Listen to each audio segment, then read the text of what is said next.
আচ্ছা, ঈদ শপিং এর জন্য যমুনা ফিউচার পার্ক কেমন হবে?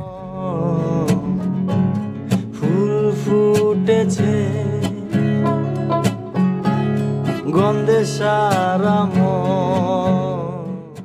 চৌরাস্তা থেকে স্বদেশী করে গুলিস্তান, তারপর গুলিস্তান থেকে ভিক্টর ক্লাসিকে, একেবারে যমুনা ফিউচার পার্কের সামনে। দেখা না দিলে বন্ধু কথা কইও না। গ্রাউন্ড ফ্লোরে ছিল ওশান জয় পার্ক, যার এন্ট্রি ফি 850 টাকা। দিলে বন্ধু কথা কইও না।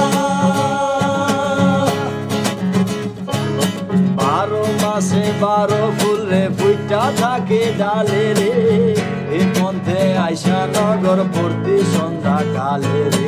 কোন বাদেশে থাকে ভোমরা, কোন বাগানে বসে, কোন ফুলের মধু খাইতে উইরাই উইরাই আসে। সাধারণ একটা টুপির দোকানের ডেকোরেশন কতটা সুন্দর হতে পারে, এই দোকানে না আসলে হয়তো জানতামই না। সোনার নাগর গো চাঁদের সমান। ঘড়িটি পছন্দ হয়, তবে তার দাম ছিল 35,000 টাকা। প্রিপারেশন ছিল না বিধায় ছেড়ে চলে আসলাম। ফুল ফুটেছে এক স্কুপ বাটার স্কচ নিয়েছিল 200 টাকা, তবে খেতে ভালো ছিল। ফুল ফুটেছে ফিফথ ফ্লোরে ছিল একটি মুভি থিয়েটার।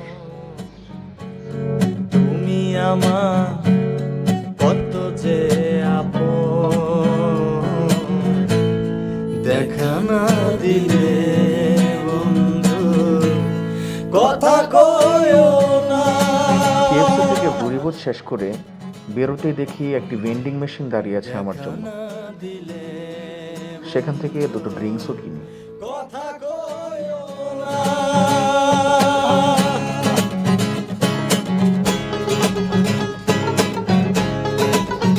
50 টাকা দিয়ে টিকিট কেটে অ্যাডাল্ট প্লেগ্রাউন্ডে ঢুকি, তবে সেখানকার প্রত্যেকটি গেমের জন্য আলাদা করে চার্জ করে তারা।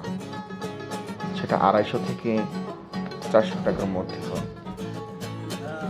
দেখিতে সোনার নাগর গো